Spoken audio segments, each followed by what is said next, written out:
Olá, meus amigos, tudo bem? Vamos começar mais um episódio do nosso Intríade hoje, um episódio diferenciado, cheio de alegria, mas eu acredito que a palavra de ordem para esse podcast de hoje é gratidão. Por quê?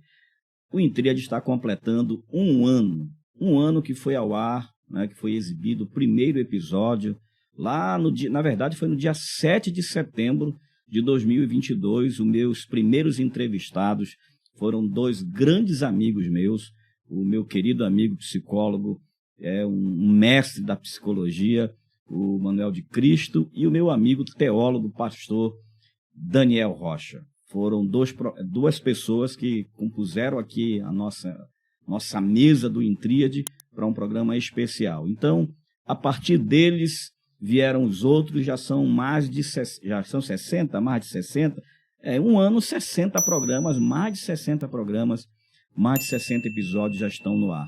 E a gente fala isso com muita gratidão. Hoje eu venho aqui para agradecer. Primeiro, lógico, vou agradecer a Deus que nos possibilitou essa oportunidade e esse sonho do meu coração de realizar um projeto como o nosso Intríade. Agradecer também, lógico, a todos os nossos convidados, todos que abrilhantaram o nosso programa, que abrilhantaram o nosso Intríade.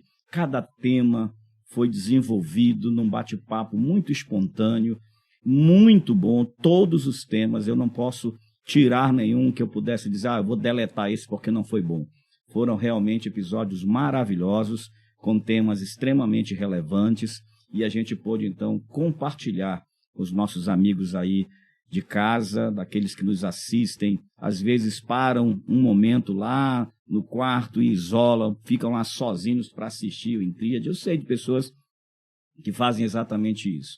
Então, subsídios de informações nas mais diversas áreas, e a gente trabalhou aqui pelo menos em 3 direções.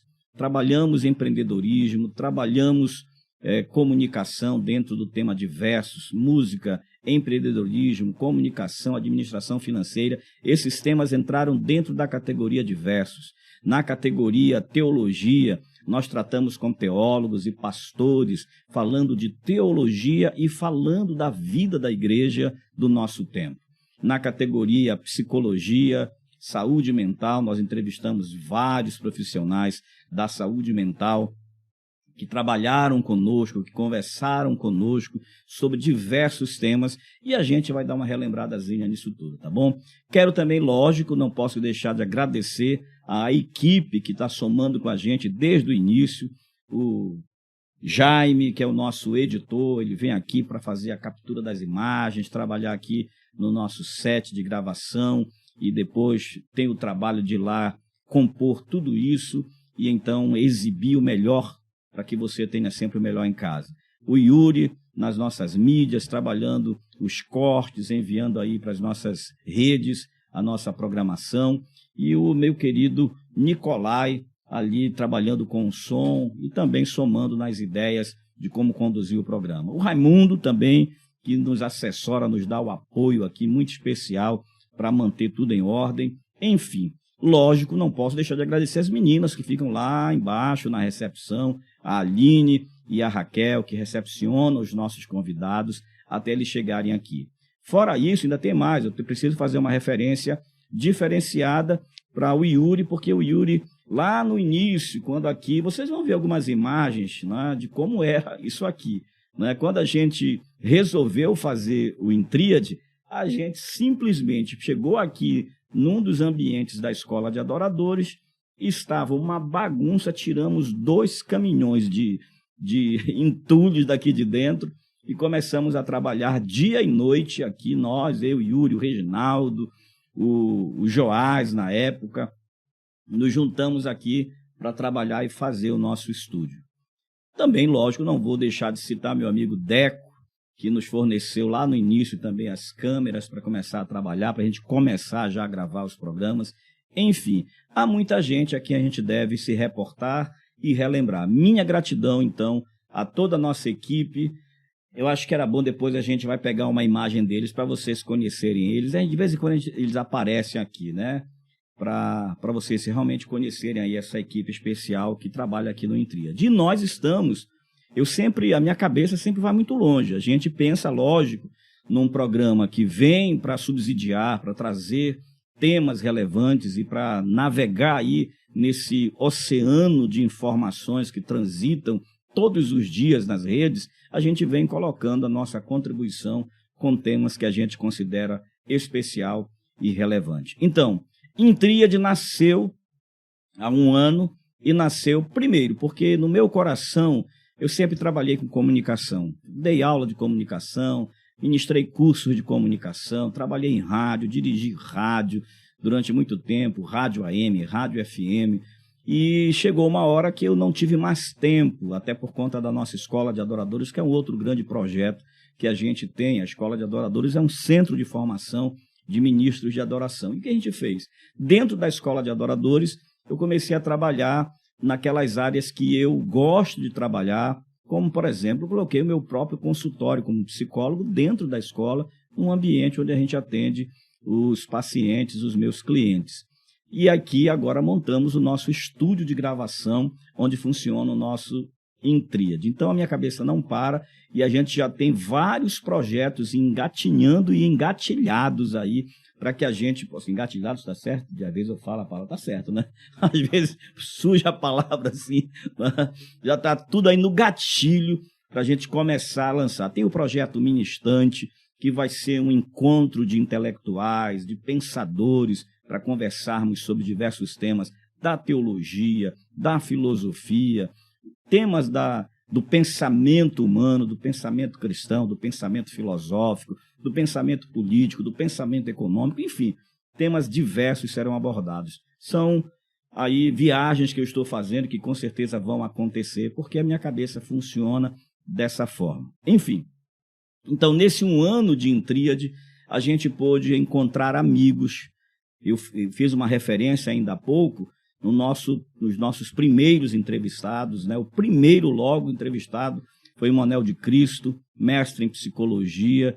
Ele somou com a gente num tema que, inclusive, é tema desse mês de setembro agora, que foi o Setembro Amarelo, quando a gente faz um trabalho de prevenção, de orientação, de combate, de alerta, né, ao suicídio, que a gente realmente precisa pensar sobre isso. E o nosso primeiro programa abordou exatamente esse tema, primeiro dentro de uma visão psicológica com um psicólogo, que foi o Manuel de Cristo, no dia esteve conosco, e o Daniel Rocha, que é um teólogo, filósofo também. Nós conversamos um tema maravilhoso, inclusive, eu acho bom, se você quiser assistir, já vai assistir aí o primeiro episódio. Se você nunca assistiu, assiste o primeiro episódio.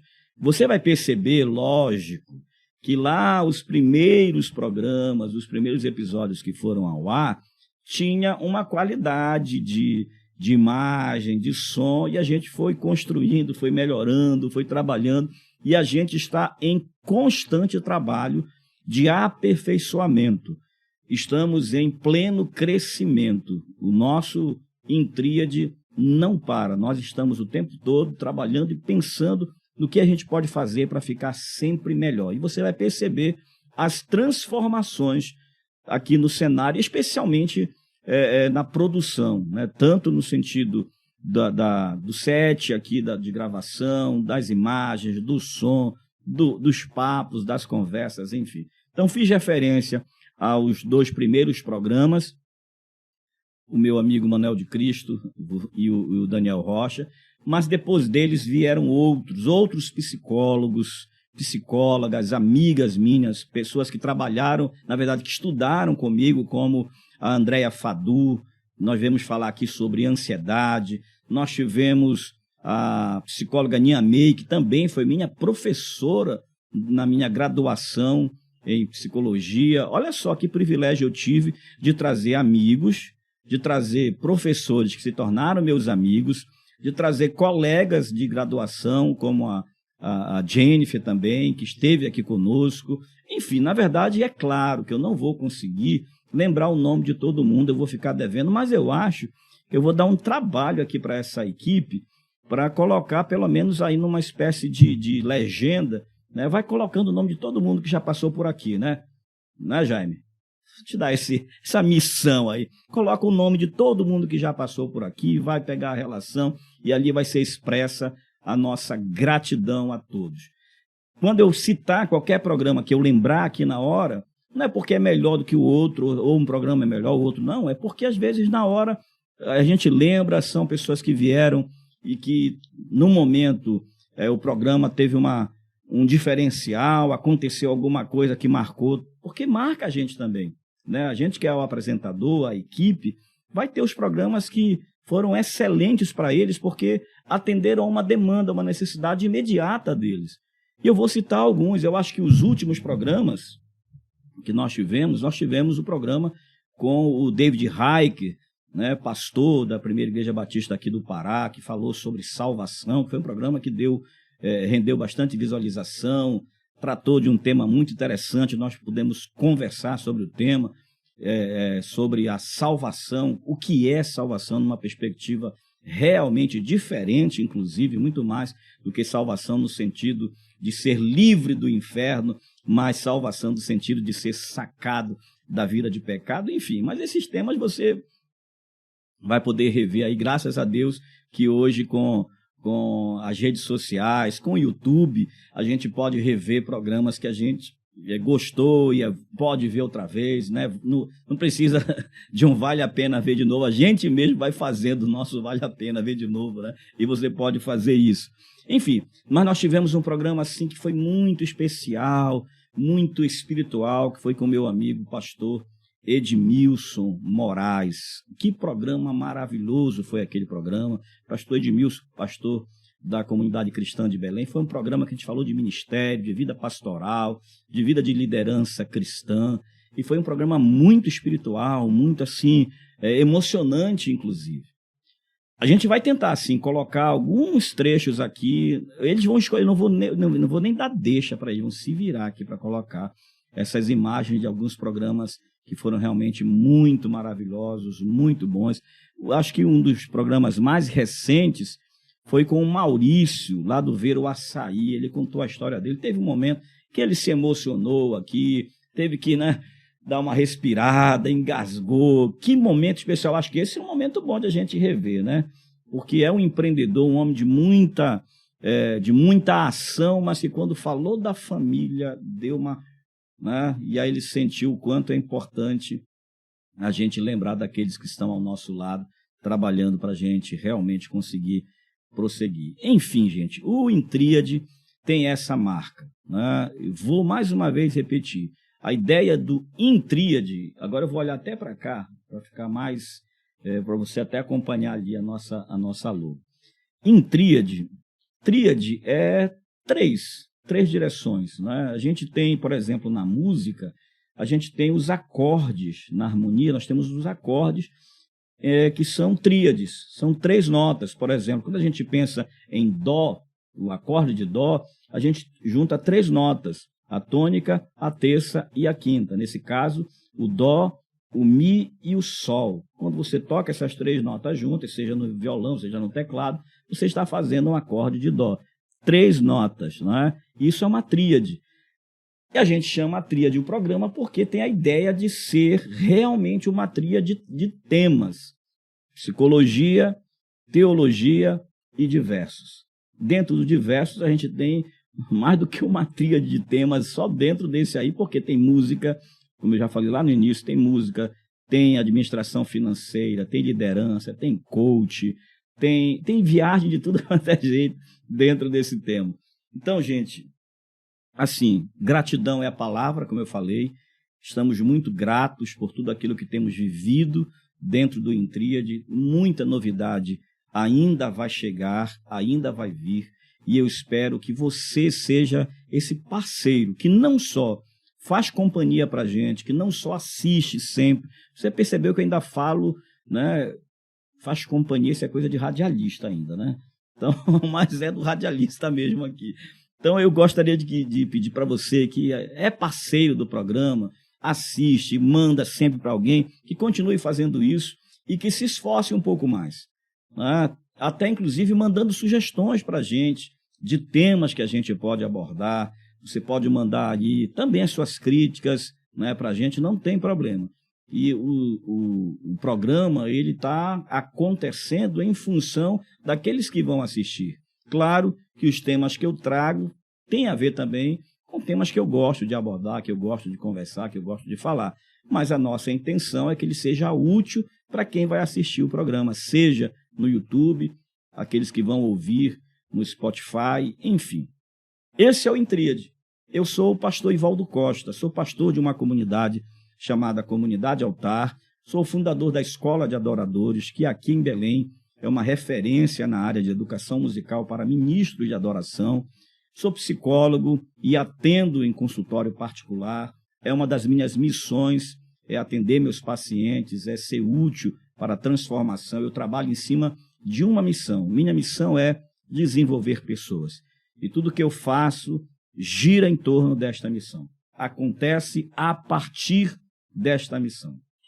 Então, me ajude a ser um desenvolvedor de pessoas. E o próprio Intríade também cumpre essa missão, tá certo? Quero mais uma vez agradecer você que segue a gente, que acompanha a gente, aproveita, se ainda não segue lá no nosso canal, lá no nosso Instagram também, vai lá com a gente. Se você ainda não se inscreveu aqui no canal, se inscreve o mais rápido possível agora, compartilha com muita gente, vai assistir o programa, faz aí uma varredura aí nos nossos programas e você com certeza você vai encontrar um programa que vai ser a sua cara, que vai atender a sua demanda, tá certo? Eu vou deixar então com vocês um mix, né? Eu posso chamar de mix, gente? Né? Não, seria um mixzinho aqui de pedaço, uma coxa de retalhos. Em falar em coxa de retalhos, não posso esquecer de um convidado especial que nós trouxemos lá da Paraíba, Marco Teles. A gente já vai começar a nossa playlist, então, o nosso mix, nossa coxa de retalhos de programas do Intríade. A gente vai abrir esse quadro com a música que o Marco Teles cantou aqui, né? Se tu és viral, eu sou varal, disse ele na sua canção. Então a gente vai ver o seguinte, a gente vai ouvir o Marco Teles cantando aqui no Intríade e logo depois nossa equipe vai colocar aí um carrossel de vídeos, de pedaços especiais do nosso Intríade, tá bom? Mais uma vez, gratidão, equipe. Gratidão aí pelo trabalho, parabéns pelo trabalho de vocês. Vamos juntos, porque um ano é só o começo. Muita coisa está vindo por aí. Grande abraço a todos e fiquem aí com essa essa aquarela abençoada de programas Intríade. Se tu é viral, eu sou varal. Eu sou varal, esse teu viral, praga do mal. Adoeceu, vem pra esse quintal, nós não tá afim de sair daqui, entra, brinca, faz de taipa essa ciranda, gira mundo, nós desmancha sua trama, uma colcha de retalho e vento no varal leva longe esse nosso canto tropical. Se tu é viral, eu sou varal. Eu sou varal, esse teu viral, praga do mal. Adoeceu, vem pra esse quintal, nós não tá afim. Sai daqui, entra, brinca, faz de taipa essa ciranda, gira mundo, nós desmancha sua trama, uma colcha de retalho e vento no varal leva longe esse nosso canto tropical. Maravilha. Aí, gente. Aplaude o pessoal não achar que a gente tá no podcast falso. Exatamente. Mas essa música aqui, ela retrata um pouco dessa identidade candierística, né? Essa coisa do, olha, a gente não tá afim de ser o viralizado, então não vem com essa, não vem carimbar a gente, né? E a nossa ideia é ficar no nosso quintal, né? No nosso Nordeste. A gente não tá afim de sair daqui. Se você quiser venha para cá, porque daqui a gente não sai. Que era um processo muito comum, né? Um movimento comum de quem fazia música boa no Nordeste, que é o processo de você pegar o pau de arara, né? Tem que descer para o Sudeste, Sim. Tem que ser aceito e validado pela cultura sudestina para você, enfim, ser ouvido. Sobretudo se você é cristão, né? Eu percebo que ao longo desses 500 anos de Brasil colonizado, né, a gente viu vários movimentos de música cristã nascerem ali na região de São Paulo, na região sul do Centro-Oeste, ali, né, Minas Gerais, Goiás, próprio Rio de Janeiro também. Teve vários movimentos que se concentram sempre por ali. Mas a periferia do Brasil não contribuiu. E aí eu falo, né, vou legislar em causa própria, porque eu sei que o Norte também passa pela mesmíssima questão, mas vou legislar pela minha causa, né? O Nordeste contribuiu demais com a música, com a cultura brasileira de forma geral. Com sempre, certeza. sempre, né? Meu Deus do céu, Tropicália, Novos Baianos, Dominguinhos, tanta gente, tanto nome, do ponto de vista da literatura, Ariano Suassuna, Augusto dos Anjos. Olha, eu vou te falar, é incontável nomes de poetas, de cantores, de compositores, de artistas, Jackson do Pandeiro, Lenine, Chico César, Elba Ramalho. Então, é muita gente que contribuiu na cultura brasileira. Agora, quando a coisa é música cristã, o Nordeste nunca contribuiu de maneira tão sólida, né, e extensa como na cena da música tradicional brasileira, né? Então, isso sempre foi incômodo para mim. Poxa, mas, gente, o Nordeste contribui tanto na cultura brasileira, mas na hora da música cristã não tem nada para dizer. Nada para dizer.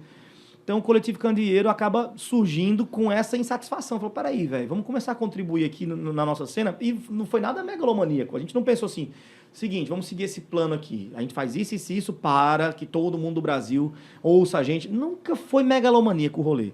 Sempre foi um rolê de quintal. Sempre foi brincar, vamos brincar no nosso quintal, deixa o viralizado para lá, não vamos nos comprometer com esse mercado viralizado, vamos estar na nossa aqui. E, curiosamente, essa nossa coxa de retalho pendurada no varal, bate vento nela e leva o nosso canto tropical para tanto lugar, que a gente nunca imaginou. Por exemplo, eu nunca imaginei que eu estaria aqui em Belém do Pará. Sim. Nunca imaginei. Juro a você, nunca imaginei. Então, para mim, é uma alegria enorme estar aqui em Belém do Pará e tantos outros lugares que eu vejo a nossa música do Candeeiro chegando. Isso é o vento que bate na coxa de retalhos pendurada no varal, chamado Coletivo Candeeiro. E aí você articula de um jeito, né? Tá aqui, é isso aqui, eu vou por esse caminho. Aí Deus vem e diz assim, poxa... Igual uma vez Deus pregou uma peça, eu era pastor em Ribeirão Preto, a igreja crescendo, o povo animado, cheio da graça de Deus, primeiro amor. Quando eu subi no púlpito, Deus falou, prega não, fala nada. Eu falei, Deus, e agora? Não prega. Fala para eles compartilhar aí alguma coisa uns com os outros. Aí cada um virou, terminou, veio outro, foi o melhor culto que eu já participei. Eu pensei, poxa, cara me... Aí você pensa assim, poxa, se eu pregasse eu ia estragar, né? Eu ia estragar, esse dia eu ia estragar. Você tendo sensibilidade para Deus, na hora do louvor e adoração, eu fico muito compenetrado. Eu já pedi para os diáconos, para ninguém me procurar. Ah, tem um aviso, fulano está aí. Não. Bota aí num canto, põe num papel, não me procura. Eu estou aqui procurando sintonizar. Eu não fico... Porque eu quero, Deus, é isso mesmo. Me mostra o coração desse povo. Como é que está esse povo? E muitas vezes vem uma palavra profética, vem uma revelação ali, de gente que está ali, não é para ouvir um sermão, é para ganhar um abraço. Sim. Só isso. E você prega bonito, mas o abraço que ele recebeu, o sermão ele esqueceu. Mas aquilo marcou a vida dele, a pessoa ali, ele... Então, esse espaço ali nosso, de ter esse momento com o povo de Deus, ele é muito... Depende muito da sensibilidade do ministro, de você que está ali, saber exatamente entre você, o povo e Deus, porque você é um instrumento. O povo vai lá para te ouvir, eles querem, e é maravilhoso isso. Ouvir alguém que ouviu Deus. Sim. Isso é maravilhoso. Agora precisamos mesmo ouvir o que Deus está falando. O que Deus quer falar ao povo. Isso é tremendo.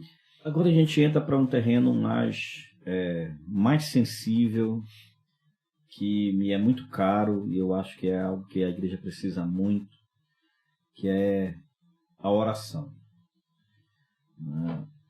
Eu acho que um dos livros mais fantásticos que eu já li sobre a oração, além da Bíblia, lógico, é um livro eu vou lembrar o sobrenome dele, é Mackenzie Bounds, que é O Poder Através da Oração. Esse é um livro que já tem mais de 100 anos, até mais, que fala para pregadores, oração para pregadores. Eu não conheço esse livro. É algo assim, é algo maravilhoso. E a gente vê o quanto a gente desaprendeu a orar, né? Quando eu digo a gente, não estou dizendo você ou eu, estou dizendo a igreja como um todo, desaprendeu a orar. Aquele tempo que você separa, que você realmente... Você não leva uma Bíblia de estudos, você leva a sua Bíblia devocional. Uhum. Você não leva a Bíblia para captar mensagem para pregar no domingo à noite. Uhum. Você vai com a Bíblia para ouvir Deus. Né? Estar atento ao que Deus tem para tratar com você. Porque a gente corre o risco, pastor Edmilson, ao nos tornarmos pastores e pregadores com demandas de pregação toda semana, agendas para tudo quanto é lado, a gente deixar de olhar para a Bíblia e para a oração como instrumentos para a nossa comunhão com Deus. Ela vira instrumento de trabalho. Exatamente, né? Uma ferramenta. Então, quando você... Eu lembro do pastor... Eu vou citar o nome dele aqui porque é um bom testemunho. O pastor Gedilson. Pastor Gedilson da Ceia, né? Em uma das vezes aí, há uns anos, ele foi em um seminário, convidado para um seminário no CETAD, e ele falou sobre isso, que ele tem um momento de oração dele, que ele pega uma Bíblia, mas é a Bíblia de oração dele, é a Bíblia devocional, não tem estudo, não tem nada. É uma Bíblia que não é uma Bíblia para ele estudar, é uma Bíblia porque ele abre para Deus falar com ele. Alimentar ele mesmo. Né? Então, isso aí é muito importante, a gente ter esse encontro com Jesus, não com a credencial do pastor. Né? Não vai com a credencial do pastor, não vai com a Bíblia para extrair mensagem, não vai perguntar o que é que Deus quer falar com o povo. É uma tentação. Porque é uma tentação. Para nós é uma tentação. O que tu queres falar comigo? Vamos pensar então de forma bem didática, um tanto quanto bem prática. Por exemplo, eu quero, a partir de agora, começar a fazer um orçamento familiar, eu preciso, a coisa está difícil, está cheia de dívida. Quais seriam esses passos? Não é aquela coisa mágica, né? Porque não é. Geralmente o devedor, para ele dói, sangra, tem que colocar no papel, né? Então, quando eu estou trabalhando assim, de pertinho com um grupo de você, se para você ainda dói colocar no papel, você não consegue ainda, é um exercício doloroso, começa pelo menos fazendo o exercício das 52 semanas. Colocando nem que seja R$10, nem que seja R$20. Para você começar a ter prazer em ver aquele autopagamento vindo para você. Chegar dezembro, você vê, não, eita, economizei R$520, economizei R$1.040 e vou renovar num CDB, num Tesouro Direto, num investimento que for confortável para você, né? Não, vou pegar R$300, eu vou investir, vou fazer brigadeiro, vou vender esse brigadeiro para aumentar esse meu ganho, para virar uma segunda renda. Porque, volto a dizer, não interessa mais o que papai e mamãe nos deixou de ensinar, né? Interessa que agora a gente resolveu ter o controle de volta. A autorresponsabilidade, responsabilidade pessoal. O que eu vou fazer comigo? Porque aí depois, no segundo momento, você que não está conseguindo ainda botar num papelzinho tudo que você está devendo para fazer o orçamento, você pode pelo menos começar a anotar quais são as suas maiores contas. Porque essas maiores contas vão ter um grande impacto na tua gestão financeira. Então, vamos pensar, elas podem ser reduzidas, elas podem ser renegociadas. Se é colégio do meu filho. Cara, eu posso trocar meus filhos de colégio? Não é para sempre. 1 ano, 2, me restabeleço e eles voltam para aquele colégio, né? Eu quero sair do aluguel. Tá bom. Então, vamos pensar num financiamento que seja próximo do que você paga de aluguel hoje? E aí você vai pegar e você vai para um aluguel mais barato, para durante 1 ano você ter pelo menos 10% de entrada para você financiar aquele imóvel que você quer e você se muda. Então, é um planejamento de 24 meses para o endividado, para ele sair do aluguel e financiar uma casa própria, por exemplo. Mas é possível. né? E hoje a gente tem acesso, né? Hoje a gente está no estado bancarizado. Eu sou daquela geração que a gente, se não tivesse dinheiro para comprar carro à vista, não tinha carro. Se não tivesse 40% do imóvel, não conseguia financiar. Então, hoje a gente tem acesso a linhas de crédito, mas você precisa estar com responsabilidade financeira. Para o caminho mais fácil, né? Primeiro pro patrocinador. Pro patrocinador. Pai, seguinte, eu quero começar a empreender. Aí ele falou, legal.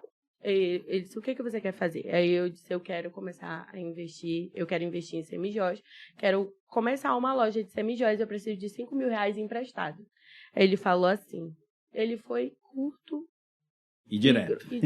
Ele disse assim, olha, se você quer começar a empreender, você não pode querer empreender com o meu dinheiro. Você tem que buscar empreender com o seu dinheiro. Então, se você precisa de R$5.000, eu indico você ir no banco, pedir um empréstimo de R$5.000, porque você está acreditando que o seu negócio vai dar certo, né? Então, você sabe que você vai pagar o banco. Então, você vai lá, pede o empréstimo do banco e você paga com os lucros do seu negócio o empréstimo do banco. Aí eu disse, nossa. Primeira aula. Muito obrigada. De empreendedorismo. Então tá tudo certo. E aí eu disse, mas eu não quero me endividar no banco e tudo mais. E aí entrou o Senhor na jogada. Eu fui orar, né? E eu disse, o Senhor, disse, pai, eu não queria me endividar no banco, não queria entrar, porque eu realmente não sei se vai dar certo. É uma coisa nova pra mim, eu vendia tipo um acessório, um colar de R$20, R$15, e se eu fosse começar a vender as semijóias, já seria um colar de R$100, R$120, e eu não sabia se o meu público... Tinha esse público aí, né? Exatamente, se ele ia me responder nisso daí. E aí eu disse, pai, se for da tua vontade, se o Senhor estiver nisso, se essa não for uma ideia da minha cabeça, me manda um recurso, faz alguma coisa. E aí, gente... É tipo Deus trocinador agora. Foi o patrocinador oficial. Aí eu orei ao Senhor na sexta-feira. Isso era numa sexta, o fim da semana eu ainda trabalhava na empresa, né? E aí, na sexta. Quando foi na segunda-feira, eu recebi uma ligação de uma pessoa que me conhecia como o Senhor me conhecia. Uma pessoa distante, assim. E aí, ela ligou e disse, Vitória, eu passei o final de semana inteirinho pensando em ti. Aí eu disse, foi mesmo, fulana? Ela disse, foi. O nome dela é Marciene, não, eu posso dizer porque ela foi uma bênção na minha vida.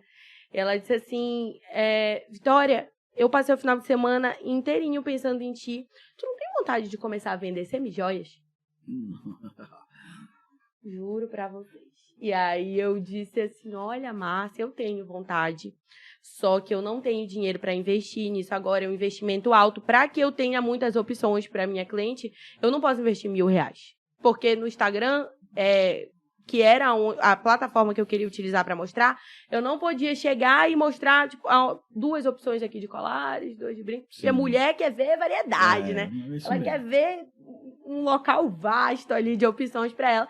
E eu tinha que investir bastante. E não tinha esse recurso. E falei para ela, olha, eu não tenho como, mas com certeza queria e tudo mais. E aí ela falou assim, olha, tudo bem que tu não tem dinheiro, mas eu acho que tu pode conhecer o produto. Então, lá no Princesa Louçã, vai estar um fornecedor que vem de Belo Horizonte e tudo mais. Vai lá para tu conhecer os produtos dele. Resumo, na hora do meu intervalo lá na imagem, eu fui lá na Princesa Louçã.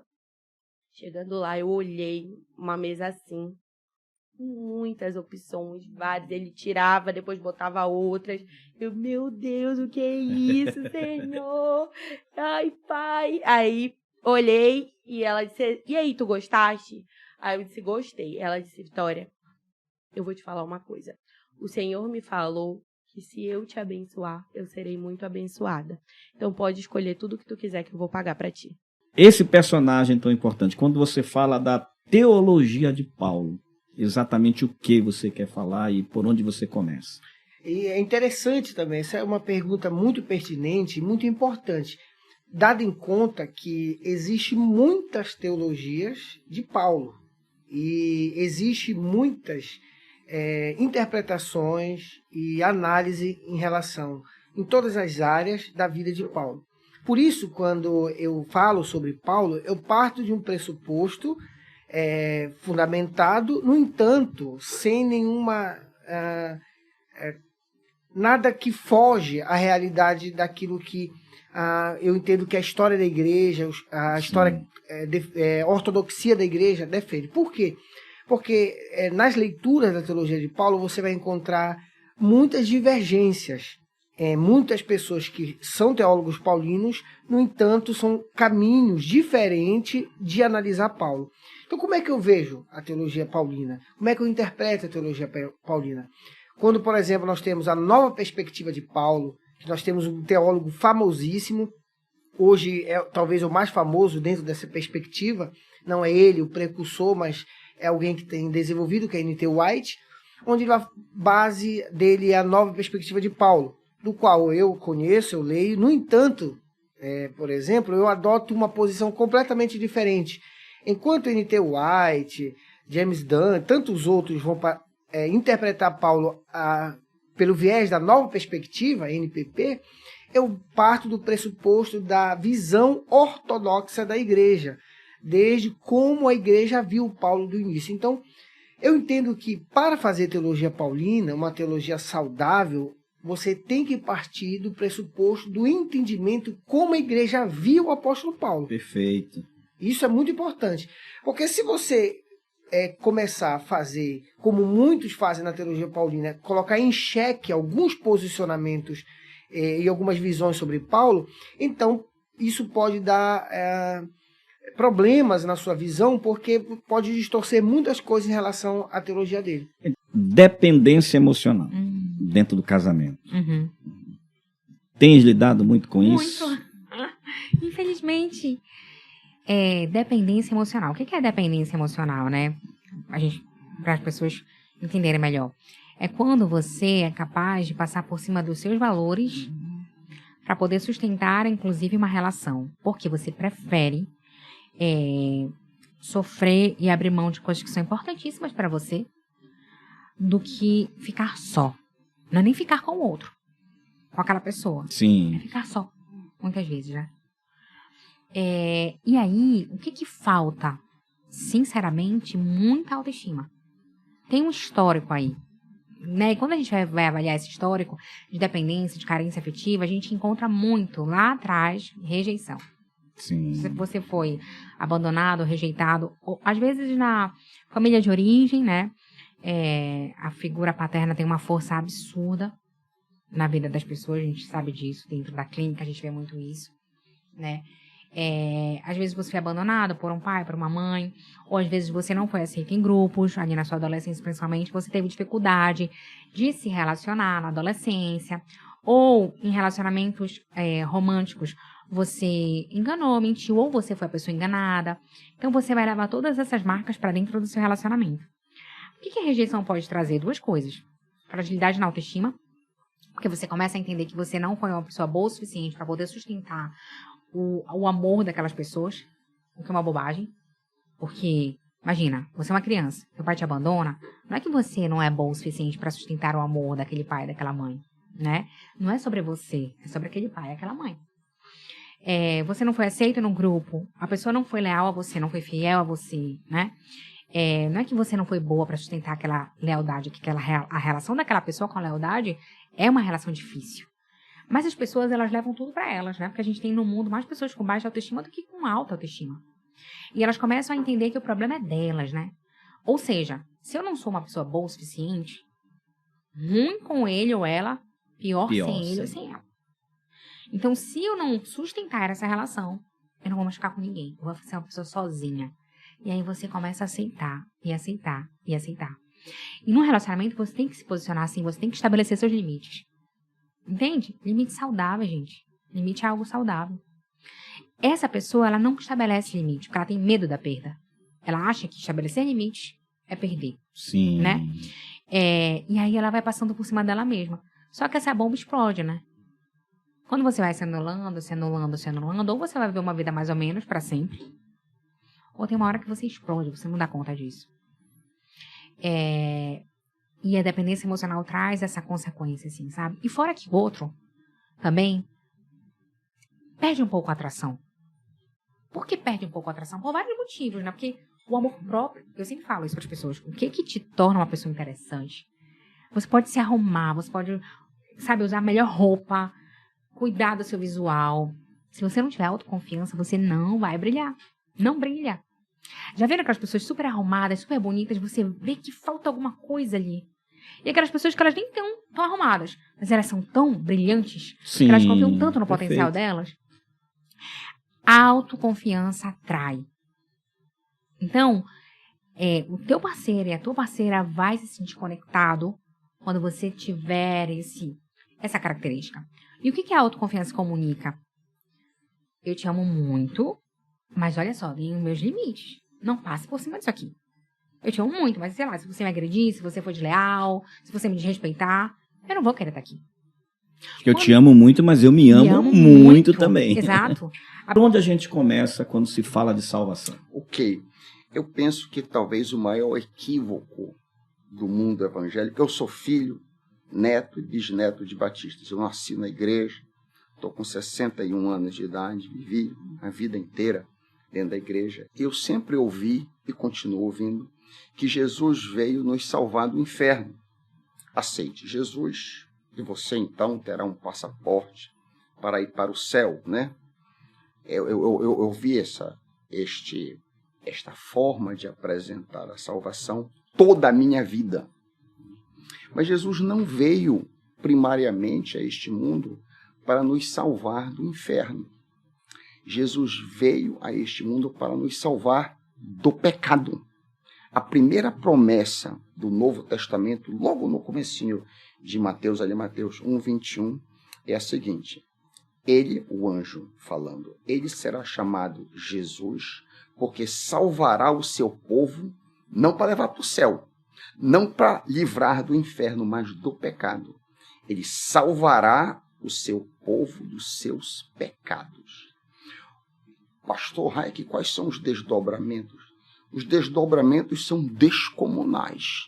Se tu imaginares que a pessoa, ao vir a Jesus, o propósito fundamental da vida de Jesus na vida dele é para livrá-lo do pecado. Deixa eu falar um pouquinho mais de uma forma gráfica sobre salvação.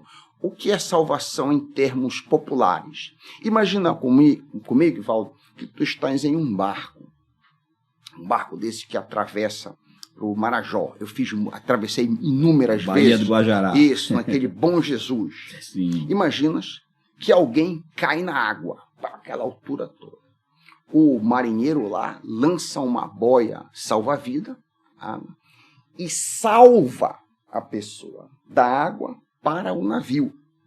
Jesus veio nos tirar, nos salvar dos nossos pecados. Foi isso que Jesus veio fazer primariamente, não nos levar para o céu. O propósito fundamental da vinda de Cristo foi: aquele que mentia não minta mais. O pornógrafo deixe de ser pornógrafo. O adúltero deixe de ser adúltero. Ele veio arrancar você dos seus pecados. Isso aqui, se enfatizado devidamente, pode mudar o foco, pode mudar a ênfase de qualquer igreja. Isso eu tenho batido lá na minha igreja ad nauseam, que Jesus está aqui para nos salvar do pecado. E uma consequência direta disso aí é que Jesus não veio apenas para nos dar vida, mas vida em abundância. Não consigo acreditar no empreendedorismo sozinho. Sim. Começa por aí. A gente está aqui fazendo podcast aqui, tá tu e tem mais 3. Não sai, tu vai fazer sozinho? Não. Mas o cara, mas eu tenho um celular que o cara bota, eu faço, eu filmo, depois eu edito, não sei o quê. Pô, beleza, tu edita pra quantos? Pra 1 por semana? Então é assim, cara, se você quiser fazer um empreendedorismo sozinho, pegar todo dia, tem um moleque em São Paulo no TikTok que ensina, ele pega R$2, ele compra água, ele vai não sei pra onde, ele vende água, depois volta e ele compra água. Beleza, ele é empreendedor, legal. Mas daqui a pouco, se ele pegar R$2 e falar, moleque, eu vou te dar R$1, bora dividir as águas, ele vai vender 4 águas. Né? Ele vai vender 4 águas.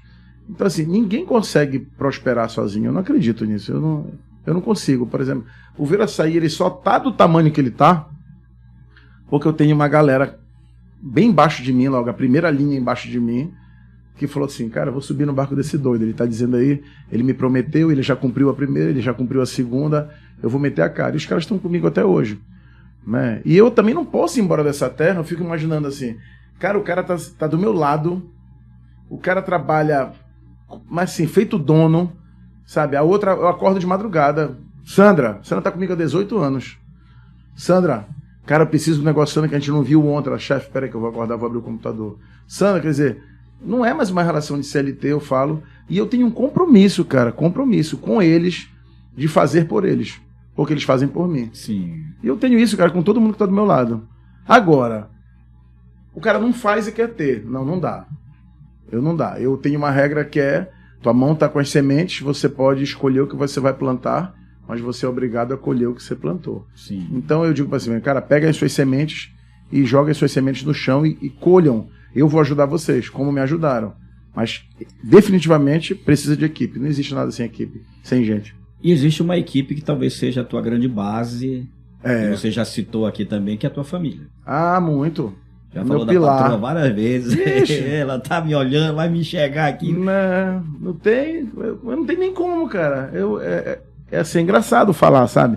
Porque quando eu começo a falar de família, a gente pergunta assim, uma vez eu comecei a me cobrar como pai, sabe? Porque eu acho que errei em alguns momentos por não ter cuidado mais dos meus filhos no início, mas eu não tinha como cuidar, né? Como é que um cego conduz outro? Não tem. Eu precisava cuidar de mim. Sim. Né? É outra regra da minha vida. Máscaras cairão, coloque primeiramente você, depois auxilie a pessoa do lado. Com certeza. Eu precisava estar bem, então eu fui estudar, eu fui investir em mim.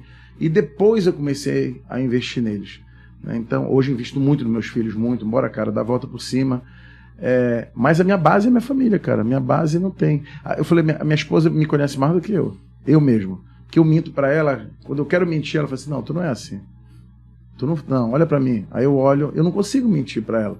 Então, assim, o que eu já errei com ela, eu já pedi meus perdões e falei assim, olha, eu vou ser o melhor marido que tu pode ter na tua vida. E eu vou ser o melhor pai que tu vai ver do teu lado. Pronto, acabou, cara. Eu acho que essa que é a base, sabe? É a base. Às vezes é difícil a gente entender, porque eu era muito imaturo. Né? Quando a gente casou, eu tinha 20 anos de idade, então tu pensa num moleque que não sabia nem o que era, pô. Ainda mais ser pai. Então, quando eu acordei assim, já foi, sei lá, com 28. De 2 logo, né? Com 28. Só pra ter uma ideia. Tem 5 minutos aí? Cara, eu saí de casa, velho, com 23 anos. Falei, não te amo mais. Fui pra parafolia, pô. Larguei minha mulher com 2 filhos doentes em casa. É doido, né? Só pode estar doido. Não, é sério, porque era um garoto. Sim. Então, quando eu olho hoje, ela suportou tudo isso. Entendeu? Ela disse assim, não, pô, peraí, esse cara não é isso, é só um momento. Então eu fui amadurecendo. Então eu digo pra todo mundo assim, a ficha caiu com 28, eu acho. Foi o dia que eu parei, que eu falei assim, que eu entrei na TIM, eu saí do jiu-jitsu, né? Eu era o Bocão, aquele cara famoso, bom de jiu-jitsu, saradão, não sei o que e tal. Mas o que efetivamente eu tava deixando pra minha família? Não era grana, tá? Não era grana nada, era entrega mesmo, sim, de pai, de marido. Sim. Né? O que eu tava deixando aí? Ali eu comecei a me transformar. E hoje eu fiz uma pergunta pra mim, né? E é o que eu cobro muito dos meus amigos. Meus amigos que têm problemas com filho, ou, sabe, eu falo pra eles, cara, para aí e desenha num papel aí, bota num papel aqui, de um lado do outro aqui. Quem tu és hoje, como é que teu filho falaria de ti hoje, e como é que tu gostaria que teu filho falasse de ti. Então, por amor, te transforma nesse cara que teus filhos teriam orgulho de ti, entendeu? E foi pra aí que eu fui, velho, entendeu? Tive que largar o Bocão, saradão, larguei o jiu-jitsu, que era a coisa que, porra, eu mais amava na minha vida, né, jiu-jitsu e tal, por amor à minha família. Eu digo, bicho, ou vai, porque eu não queria, cara, chegar com 52 anos que eu tenho hoje aqui e falar assim, pô, meu pai foi um cara ausente, meu pai foi um cara... Não. Hoje eu acho que eles nem querem minha presença, porque eu dou tanta pressão neles, sabe? Eu dou tanta pressão neles, mas eu contornei a minha vida, assim, eu contornei pra chegar onde eu cheguei. Não me acho melhor do que ninguém, não me acho perfeito, não me acho nada. Sou um ser humano cheio de erros, cheio de falha. Mas aquilo que eu desenhei, que eu coloquei diante de Deus e falei, pô, transforma a minha vida, me coloca aqui para que eles tenham orgulho de mim, acho que eu tô conseguindo.